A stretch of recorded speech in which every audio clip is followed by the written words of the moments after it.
Hai, Assalamualaikum warahmatullahi wabarakatuh. Selamat ketemu lagi di sini dengan Rini, guru BK kalian. Saya bicara khusus tentang harapan dan tangan di SMK. Kenapa bicara tentang di SMK? Karena SMK itu khas gitu kan, lebih sulit ketimbang SMA. Kalau SMA biasanya selesai tamat SMA mereka biasa langsung melanjutkan ke jenjang lebih tinggi lagi, ke perguruan tinggi, sehingga mereka paling hanya memikirkan nanti kuliah mau di mana, jurusan apa, di universitas mana. Tapi kalau SMK itu mereka akan lebih bingung lagi, karena mereka apakah bekerja, apa nanti mau melanjutkan atau memberi swasta, kalau kerja di mana gitu kan, kalau misalnya kuliah di mana, biayanya bagaimana, kalau wira swasta apa pekerjaannya, mau diusahakan gitu. Sehingga kalau bisa sebenarnya kalau anak SMK itu sebelum lulus mereka sudah bisa menentukan mau kemana gitu kan, sehingga nanti tidak pas lulus tidak terlalu bingung gitu. Tapi ceritanya kan kalau SMK itu biasanya ingin kerja, lulus SMK kerja, tapi kenyataannya apakah betul setelah lulus itu bisa langsung bekerja? Karena kenyataannya keterserapan itu hanya di kisaran 30-35% saja. Jadi kalau misalnya taruh ada 100.000 atau 1 juta yang lulus, jadi yang kerja itu hanya 300.000 atau 350.000, lantas yang 650.000 sampai 700.000-nya kemana?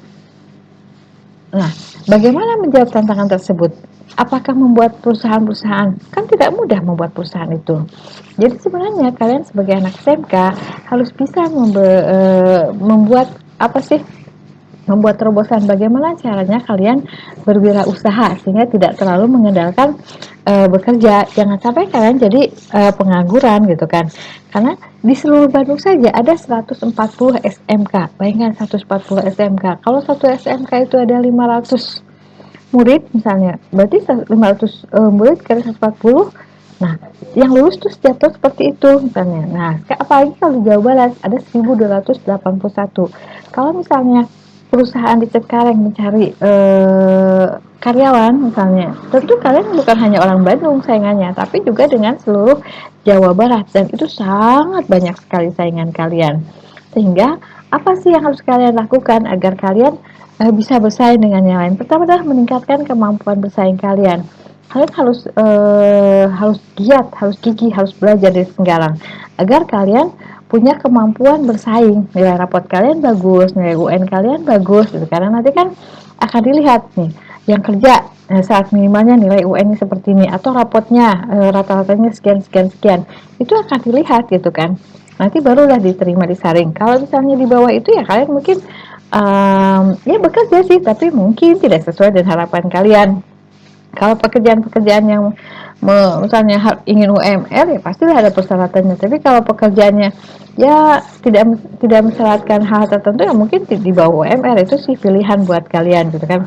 Jadi kalian harus meningkatkan kualitas diri kalian. Kalian harus bisa menunjukkan bahwa punya kemampuan gitu kan.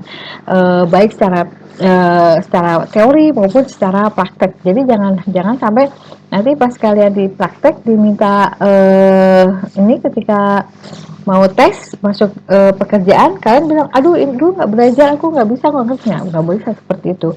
Kalian harus mencari bukan hanya sekedar yang dapat dari sekolah, kalian punya kemampuan lain lagi di luar kemampuan yang diberikan oleh sekolah. Jadi apa yang kalian kenali? Pertama kalian mengenali jenis pekerjaan.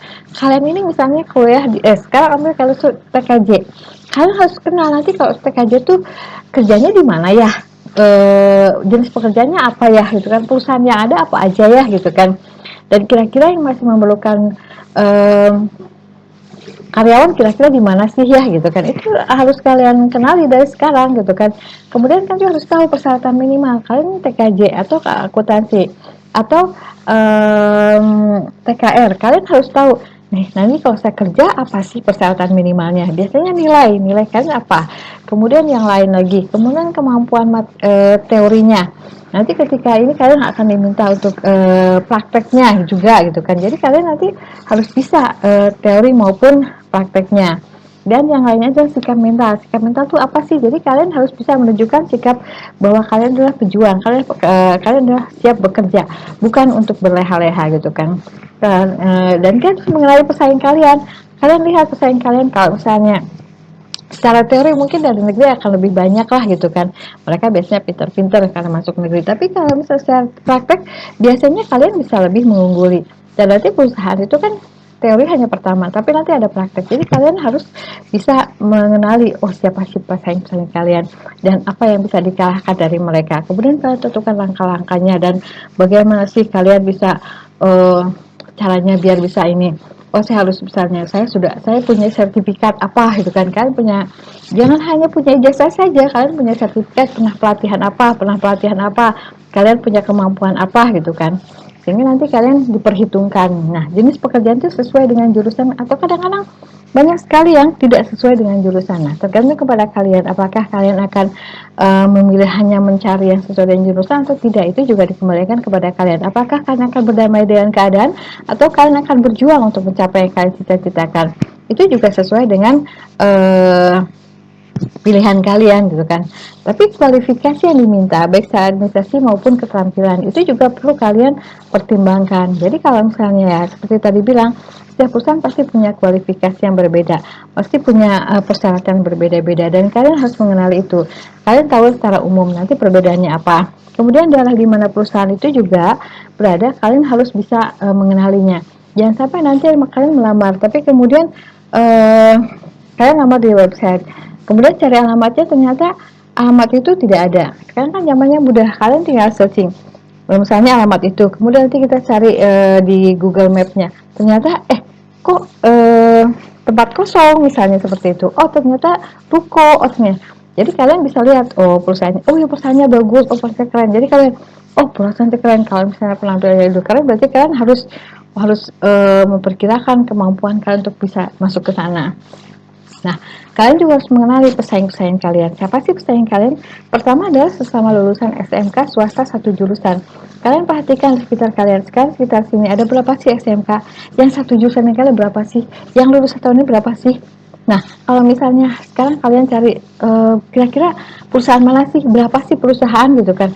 Tadi kalau misalnya 30% berarti hanya 3 orang dari 10 orang. Nah, kalian apakah masuk yang 7 atau masuk yang 3 orang, itu tergantung kepada kalian. Sekarang sesama lulusan SMK negeri dan swasta 130 sekolah, kalian 30%-nya aja berapa coba? Apakah kalian termasuk yang 30% atau 70%? Sesama lulusan SMK maupun SMA negeri maupun sekarang lebih tinggi lagi, sayang kalian lebih banyak lagi, lebih gila lagi gitu kan. Nah, apakah kalian bisa bersaing atau tidak? Sesama lulusan SMK, SMA. Nah, banyak anak-anak SMA yang kemudian juga langsung bekerja, tidak kuliah. Jadi mereka mengambil jatah kalian, misalnya seharusnya diambil oleh kalian, tapi mereka punya kemampuan, punya apa sih, punya punya ilmu-ilmu, punya pengetahuan dan punya sertifikat-sertifikat, mungkin kalian bisa tergeser gitu kan. Nah sekarang bagaimana caranya kalian bertahan untuk tidak sampai tergeser gitu kan. Itu sangat banyak sekali saingan itu. Jadi kalian jangan berpikir sekarang sekolah santai kemudian nanti bisa langsung kerja, nggak bisa. Kalian yang pejuang lah yang akan bisa bersaing, kecuali kalau kalian berpikir nanti saya mau wira swasta, berarti kalian dari sekarang membuat jaringan bagaimana caranya kalian nanti bisa sukses sebagai wira usaha. Jadi mungkin kalian nggak mikir, nggak apa-apa sekali mikir penting KKM penting 7,5, nggak harus ngerjain sampai 8, 9 misalnya, karena kan nanti kalian cuma mau kerja dengan diri sendiri saja gitu kan. Atau kalian udahlah nanti saya punya orang tua, saya mau lanjutkan usaha orang tua, ya enggak apa-apa gitu kan. Ya mungkin formalitas saja, itu tergantung kepada kalian. Ya nanti kalian mau kerja tapi kalian tidak memperhatikan saingan, kalian tidak berjuang dari sekarang. Belum aja lulusan politeknik atau S1 yang satu jurusan akuntansi misalnya dari politeknik, dan ini mereka kemudian walaupun misalnya hanya untuk start karena ada kesempatan itu selanjut SMK, tapi mereka ada kesempatan daripada yang lain gak ada, mereka ambil, kalian akan bersaing juga dengan mereka, pasti ya kalah gitu kan. Jadi sekarang kejarlah, berjuanglah dari sekarang, atau nanti kalian akan menyesal. Karena kalau misalnya nanti pada akhirnya kalian tidak bekerja dimanapun, yang rugi siapa? Yang rugi ya kalian ya keluarga kalian ya masa depan kalian juga gitu kan. Jadi sekarang berjuang, berjuang, berjuang dan berjuang, belajar, belajar, belajar dan bukan hanya untuk nilai, tapi juga sikap mental, juga keterampilan kalian terus ini kan dipertambah, diperbarui, ditingkatkan terus, tingkatkan, tingkatkan, tingkatkan dan tingkatkan. Jangan puas sudah pada sekolah. Oke, sampai di sini terima kasih. Assalamualaikum warahmatullahi wabarakatuh. Dah.